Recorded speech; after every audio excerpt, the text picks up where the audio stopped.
ایک لڑکی نے اپنے شوہر کے خلاف جب مقدمہ درج کرایا نا، تو اس کی وکیل کی فیس دینے کے پیسے نہیں تھے اس کے پاس۔ وکیل نے اسے جسم کا مطالبہ کیا۔ وہ کالے کوٹ والے جو کالے کوے ہیں نا، وہ ہوس کے بھوکا تھا۔ بسم اللہ الرحمن الرحیم، السلام علیکم۔ ایک بہت ہی قابل وکیل تھا، بہت نیک، مظلوم کے ساتھ کھڑا ہوتا تھا، حق کی آواز بنتا تھا، ظالم کے سامنے سیسا پلائی دیوار تک کھڑا رہتا تھا۔ وہ جب بھی وہ کیس لڑتا نا تو جج بڑے خوش ہوتے کہ وہ اتنے اچھے سے دلائل دیتا نا کہ چاروں خانے چت کرتا تھا، اور کبھی وہ کیس نہیں ہارا۔ وہ جج سوچتے تھے کہ یہ بندہ کتنا قابل ہے، پی ایچ ڈی بھی کر رکھی ہے، آخر یہ جج کیوں نہیں بننا چاہتا؟ اس کے لیے جج بننا تو کوئی بڑی بات نہیں ہے۔ ایک کیس جیتا تو سب مبارکباد دے رہے تھے اس کو، تو جج نے کہا کہ میرے کیبن میں آ جاؤ۔ جب کیبن میں گیا اور جج وہاں بیٹھے تھے، سب نے مبارکباد دی اس کو۔ اور یہ کہانی نا وہ جج خود سنا رہا ہے، اس نے تحریر لکھی ہے۔ تو کہتا ہے کہ نا، جج کہتے ہیں بھائی آپ اتنے قابل ہو تو آپ جج کیوں نہیں بنتے؟ وہ کہتا ہے میری ماں کی خواہش ہے میں وکیل بنوں۔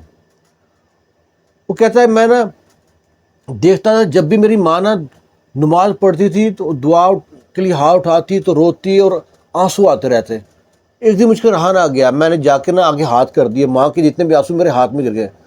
کہتا ہے ماں میں اتنا قابل آدمی بن گیا ہوں، اتنا بڑا آدمی بن گیا ہوں، میرے پورے خاندان میں کسی نے پی ایچ ڈی نہیں کر رکھی، میں نے پی ایچ ڈی کی ہے، پیسے کی فراوانی ہے، آخر کون سی چیزیں جو اللہ سے مانگتی ہے روتی رہتی ہے، مجھے آج تو بتا دے، کیا تو میری ڈگری سے خوش نہیں ہے؟ ماں کہتی ہے ڈگری سے خوش ہوں بیٹا میں تیری سے، پر میں چاہتی تھی وکیل بن جا۔ ماں وکیل بننا تو کوئی بڑی بات نہیں، پر وکیل کیوں بنوں؟ اور آپ کی یہ خواہش تھی مجھے پہلے کیوں نہیں بتایا؟ میں آپ کی میری ماں نے آج تک کوئی خواہش نہیں کی تھی، ماں تو نے میری خواہش اپنی ظاہر کیوں نہیں کی؟ ماں کہتی تمہاری دادی اور تمہارے باپ کے ڈر سے میں نے کبھی ظاہر نہیں کی۔ تو ماں پر وکیل بن کے میں کیا کروں گا؟ ماں کہتی ہے بیٹا تو ہمیشہ نا مظلوم کی آواز بننا۔ عدالتوں میں نا بڑے زنا ہوتے ہیں، وکیل کی فیس نہ ہو تو وکیل جسم کا مطالبہ کرتے ہیں۔ تمہیں معلوم ہے تمہاری جو خالہ ہے اس نے خودکشی کیوں کی تھی؟ کہتا ہے نہیں مجھے تو نہیں معلوم۔ کہتا ہے جب تمہارے جو خالو تھے نا، جس سے تمہاری خالہ کی شادی ہوئی تھی، وہ بہت ہی نا بغیرت لوگ تھے، تمہاری خالہ کو مار پیٹ کے گھر بھیجتے، نشئی تھا، اور جا اپنے باپ سے خرچہ لے کے آ۔ وہ خرچہ لے کے آتے بیچاری کیا کرتی؟ آئے دن مار پیٹ کے گھر بھیج دیتا۔ پھر کہیں سے وہ لڑکی بھگا کے لے آیا، اس سے بھی شادی کر لی۔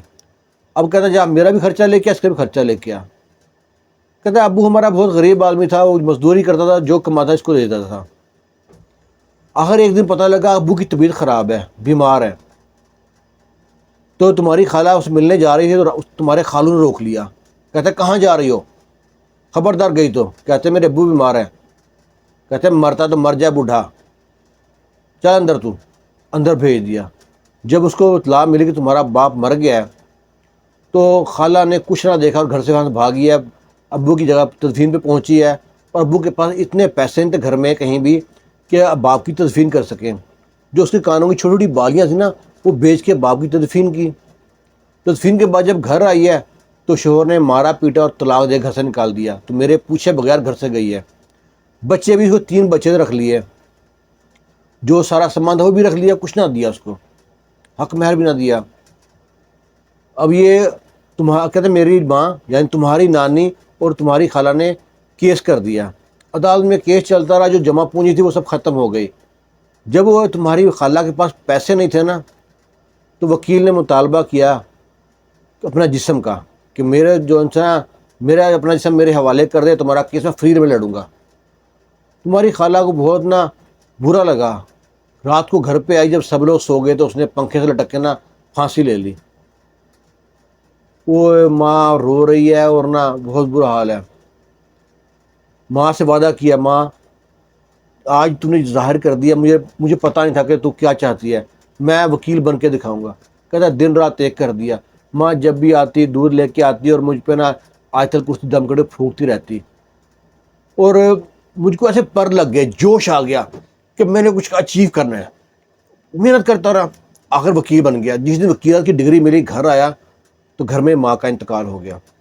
اتنا دکھ لگا کہ ماں کا انتقال ہو گیا۔ آج تو ماں کو میں نے دکھانا تھا، ماں تیرا بیٹا وکیل بن گیا، جو تو چاہتی تھی وکیل بنے۔ پھر میں نے جتنے بھی کیس لڑنے نا، سب کیس لڑنے، کسی بیوہ کا، کسی لڑکی کا، کسی نان نفقے کا، ایسا کیس لڑتا۔ جب میں پہلا کیس لڑا اور جیتا نا، اس لڑکی کو میں نے اس کا جھیل کا سامان بھی لے کے دیا، بچے بھی لے کے دیے، بچوں کا خرچہ بھی لگوا کے دیا۔ کیس جیتنے کے بعد سیدھا ماں کی قبر پہ گیا، ماں سے کہا دیکھ ماں کو ساری باتیں سنا رہا ہوں، جیسے میں نے کیس میں لڑا، ایسے جو کیس لڑتا ہے میں قبر پہ جاتا۔ اور جب کیس لڑ کے ایک دن نا قبر پہ سارا ماں سے تفصیلی بات کر کے، کہتا گھنٹہ گھنٹہ ماں سے بات کرتا، بات کر کے جب گھر آیا نا، رات کو خواب میں ماں آئی، ماں جو ان سے نا اسی جان نماز پہ بیٹھی ہے، اس جان نماز پہ بیٹھ کر نا، اور جب میں کمرے میں داخل ہوا ماں کھڑی ہو گئی ہے، ماں نے کھڑی ہو کے ماتھا چوما ہے اور میرے پر آیت الکرسی دم کر پڑھی ہے اور کہا بیٹا تو نے میرا جو سر ہے نا فخر سے بلند کر دیا ہے، آج تمہاری ماں تمہارے پر راضی ہے۔ کہتا ہے کبھی بھی عہدے سے عزت نہیں ملتی، وہ بندہ کہتا ہے کہ عزت کبھی عہدے سے نہیں ملتی، جب میں غریب کی مدد کر کے آتا ہوں نا، جو سکون کی نیند مجھ کو آتی ہے نا وہ میں بتا نہیں سکتا۔ وہ جو جج تھے نا وہ سب کھڑے ہو گئے اس کے استقبال میں، خوب تالیاں بجائی، کہتے واقعی تو نے تو حق ادا کر دیا، اپنی ماں کا تو حق ادا کیا ہی کیا، پورے معاشرے کا حق ادا کر دیا۔ اور کہتا ہے جو بھی ایسا کیس ہوتا ہے نا، کسی غریب کا، بیوہ کا، کسی لڑکی کا ایسا کیس ہوتا ہے، کہتا ہے حرام ہے میں نے 1 ریال بھی لیا، 1 روپیہ بھی کسی سے لیا ہو۔